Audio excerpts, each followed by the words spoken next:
he felt obligated to justify the fact that he didn't join in on this monopoly. Like he dissented. Like it's like, oh, the reason we didn't ban Alex Jones, like, because he didn't violate our rules. Well, why do you even comment on that? Oh, right, because every platform banned him.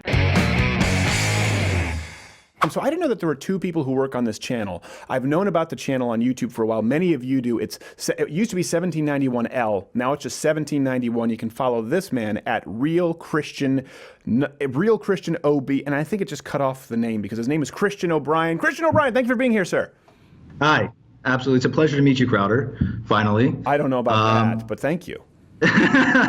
Not too pleasurable. But yeah, the reason it's Real Christian OB is that Twitter has very arcane views on how long one's name should be. Yes. So, you know, very Eurocentric views, if you will. I would say on how long your name should be. I would get a different name. It just seems like you just ran out of letters. Yeah. Like Count of Monte Cristo on the wall, only he ran out of rocks that would crash the rocks. Like, a Christian OB, now I've starved. But so the channel is now 1791. I want to make sure that I get that correct, because a lot of people know of this channel out there. I think actually Quarter Black Garrett knows about it too. It started out, or at least as far as it started out, mostly uploading clips and kind of highlights with a lot of other conservative YouTube channels. And that's how I had found you guys, because I remember sending an email saying, hey, listen, we work with an MCN, and every now and then if someone uploads like a 20-minute chunk of our show, they might hit someone with copyright. Just let me know if that happens with your channel, because I appreciate the support, and I don't want you guys to get struck. I don't think you were, but and you guys were very nice, very accommodating. I didn't know there were two of you, though. Yeah, exactly. Well, at that point, I don't think there wasn't two of us. I came in and we started collaborating on the original content. Like he had been popularizing, aggregating clips that maybe had not been as well seen, and so he, like my colleague, pretty much started that kind of phenomenon, because he discovered Jordan Peterson in an obscure clip, I think on Facebook or something. And then his became the most viewed clip of Jordan Peterson when he was confronting those students. And yes, because I think we covered it before he uploaded it to YouTube, and it was mainly a Canadian thing. I remember we were early on the Jordan Peterson ball because I'm half Canadian, you know, so I'm kind of in a loop there. And then I remember, 1791L at that. Yeah, only one half. It's the part that's incredibly ashamed. It's the self-loathing half. And I think we maybe even swapped it out afterwards for your videos to try and, you know, just show some support, because I know you guys do some great work. So that's how it started. And now you've moved into a lot of original content, which I wasn't aware of until really, I want to say a couple or maybe a few months ago. And someone told me, hey, you really need to go and check their stuff out. I was like, is that the clip guy? So what was the reason for the transition? The clip guy. That's what, I mean, listen, that's what I didn't know that you guys were doing. At that point, I was thinking of you as the clip guy. Yeah, exactly. Yeah, no, I mean, the reason that you probably heard of us now is that we've really begun taking traction recently. But we've had a few decently viral videos, right? I mean, view counts that you probably pretty consistently get. But with the gun video, that might be our most viewed original one. Okay. Which I'm personally pretty proud of, the Why We Disagree on Guns, which kind of hopes to dissect the most common misconceptions about guns and what have you. Right. And so we did that one, and I forget which video we started doing. We started covering like the Trump-based happenings in the White House, which inevitably we got kind of bored of because it became, you know, pretty predictable. So now we're striving to hit on more cultural notes.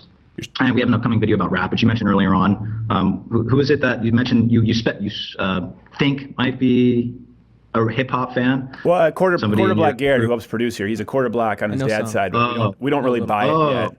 I see. Yeah, we're not entirely sure. It's in quarter blackface. Yes, exactly. It's in quarter blackface. You just can't see it. No, that's interesting. So you're going to do something on rap. Yeah, gun videos are obviously very popular on YouTube because there's a huge culture there. And I've always said kind of, and I've been doing this for a long time. And I remember when I was at Fox News for like 4.5 years. Yeah, I know. I was just trying to sit there talking about the Mr. Fantastic gray in my hair. Thank you. Guess who won't be a second time guest? No, I remember talking with him saying, hey, listen, there are 4 real winning issues with sort of millennials right now, because they always thought, oh, young people will equal a young demo. And I said, no.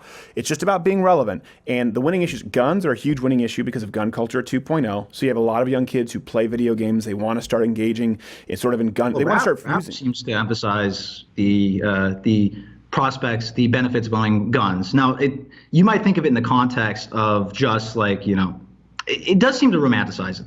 Are you about rap? When people talk. Yes. Yeah. Which has obviously swept the youth.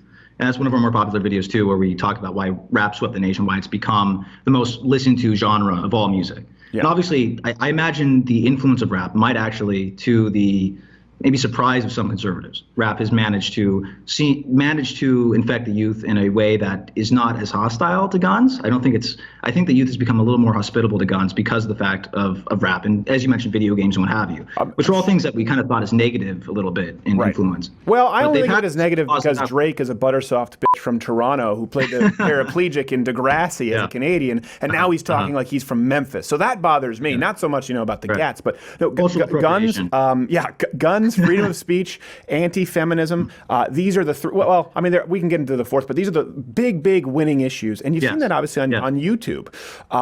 It's pretty easy to see what people are engaging in, and you guys have been very effective with that. So yeah, it makes sense that the gun video, and was a very effective video, was popular. But that's also interesting. I thought of gun culture 2.0 because of video games. A lot of them, they want to try out cool guns, and then all of a sudden they learn about the Second Amendment because it's kind of unavoidable. I haven't looked into so much that rap might inspire them too, though. That I also don't want to inspire drive-bys.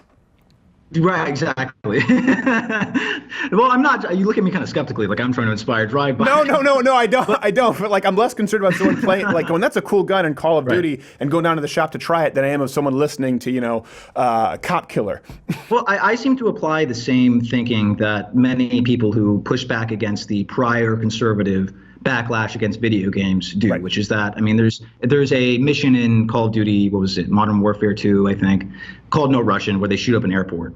Now, I think the motivations that drive school shooters are very different from, that go well beyond video games, which go well beyond seeing a character shoot up an airport. I don't think that, the Nicholas Cruzes of the world, who are embittered for different reasons.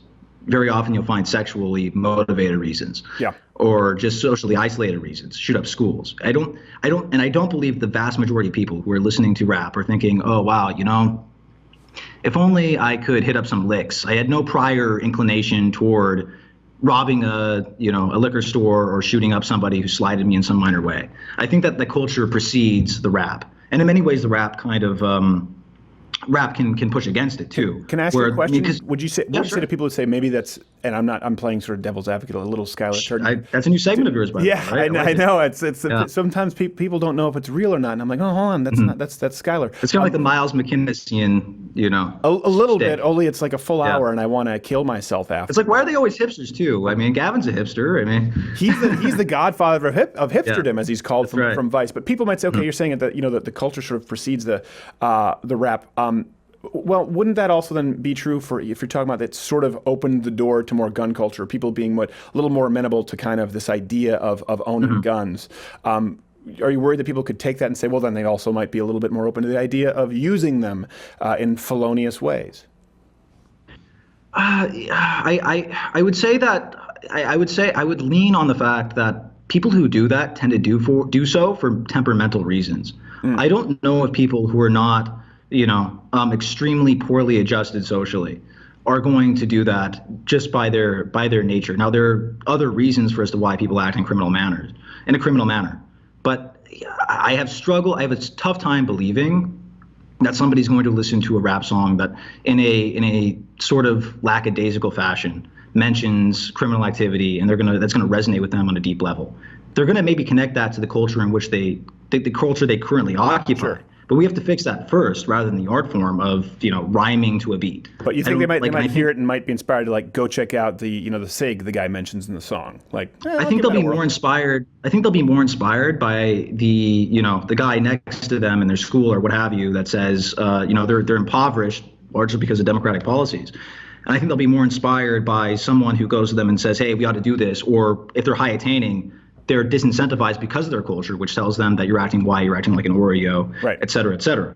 And so I think that they're going to be more inspired by that than, a few rhymes that seem to hint toward that. I think that's a sort of communal thing. I completely agree. I was just sort of trying to get to the root of, because it was talking about gun culture 2.0, how you're saying actually it's maybe open people's minds to the idea of gun ownership. You mentioned video games, so movies too. All these things contribute to gun culture 2.0, as you dub it.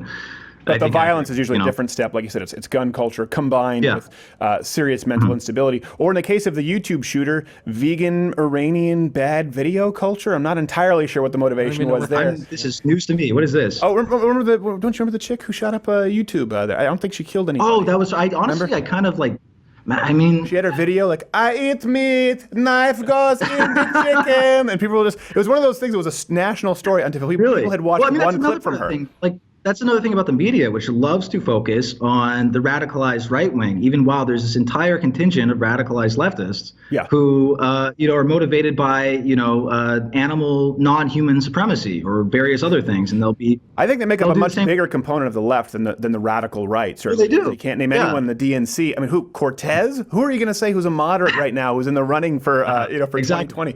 Speaking of, let me ask, we don't have a ton of time. Let me ask you this because you've talked about sort of the more radical right. What are your thoughts on? Since I know you're obviously you and your channel, you're both, you and Andrew, is it? You're both more intellectual. Alexander. Sorry, apologies. And what we're talking about now, InfoWars, Alex Jones, and kind of the banishment, and then our CRTV colleague Gavin McInnes on Twitter. So even if you don't, I know that you probably wouldn't agree with them on a lot of issues individually. What's your take on this happening, especially as someone who's so active on YouTube? And that's really where you've created your platform, which is a great thing.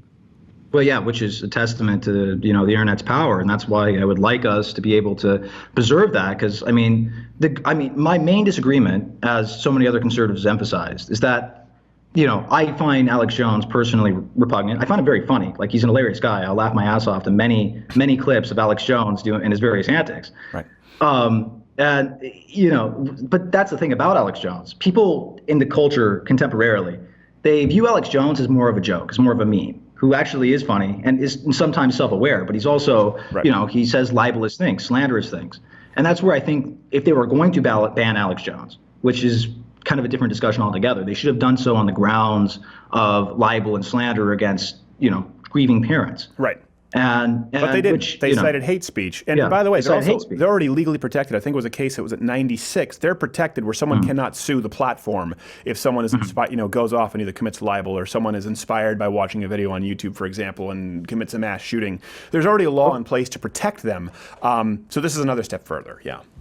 Okay, so they can't be sued if somebody has on their platform committed libel or slander. Yeah, I'm not sure if they can't be sued for libel or slander. What I do know is if someone is inspired by something on the YouTube platform, no, it didn't just apply to YouTube. But they can sue for that. Yes, they can't sue for that. And I'm actually pretty sure if certainly in the contract that you sign, when you check the box as a YouTube partner, that you are not holding them liable for things like libel. Yeah. So, right. So legally, they generally are protected. There are always loopholes, but that's not even the reason they cited. Well, of course. Yeah, of course. The main reason was that of hate speech, which is obviously the most vague grounds you could possibly consider. But more importantly than the fact that it's vague is the fact that it could apply to you or I or Shapiro or Peterson or even Sam Harris, who is somebody who's obviously very critical of Islam. And we all understand that, on the grounds upon which they banned him, it's not for the more ridiculous conspiratorial beliefs that he had, which is funny enough because there was a conspiracy to take Alex Jones down, which obviously vindicates them, as I've seen you mention. It vindicates the conspiracists, right? Oh, I guess he was banned because of a conspiracy. Okay.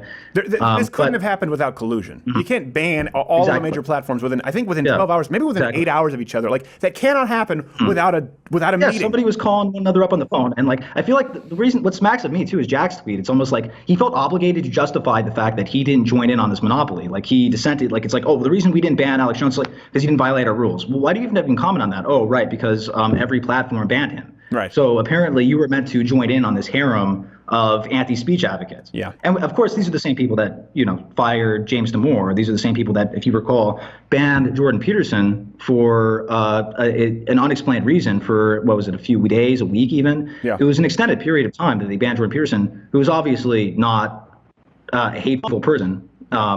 And I think so much of the time, the left is just so oblivious to who the people they're attacking are. Yeah. Sometimes I want to assign them malice, but sometimes I think they really believe that we're Nazis, that they really believe that we don't hope to contend with, say, transgenderism as a mental health issue, that we just have a personal disdain, a guttural disdain for transgender people.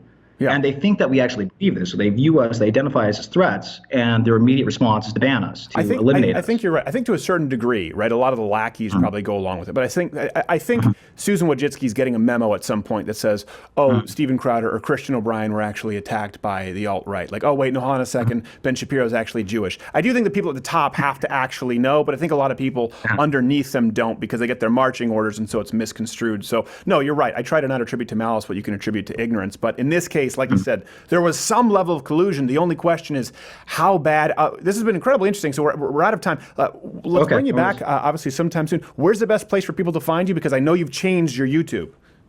Yeah, obviously our YouTube is 1791. We dropped the L to simplify it. You can follow me at Real Christian OB. As you said, it's cut off abruptly. My colleague, the editor of the channel, is Alexander Vienna. It's ALXNDRVL. He shortened it. It's I can't. All right. Maybe you can. 1791 is the YouTube channel. Let's go with that one, because now you give us 9 plugs, and people are going to say, I don't know. It's like the lion who, lions? It's 3 prongs to the stool, and if it weren't for those 3 legs to the stool, the lion would just maul the guy. But he sees the 3 and he gets confused. So 1791 is great. I highly recommend people go check it out. Not only the clips, but now the original content. Really happy to see you out there, Christian. And be well, my friend. I hope you're not banned. Hey there, YouTube viewer. If you like this video, you first off should probably seek counseling, but you should subscribe or hit the notification bell or watch one of these videos that's playing. The truth is, I don't know what any of that means anymore. If you try and subscribe or hit the notification bell, you won't be notified. And if you try and click one of these videos, it's just going to take you to BuzzFeed Boldly Fat Broads as they get carried out of their houses where they had to break down the north wall and they get carried out in a land whale tarp. I don't know what's happening on YouTube. I know what's happening with Mug Club, louderwithcreditor.com/Mug Club. You get to watch The Daily Show 1 hour every single day, not just clips, along with like 15 other shows for $69 annually if you're a student or veteran or military, and you get to keep us here on YouTube for free because we can irritate them by your support. It's worth it, right?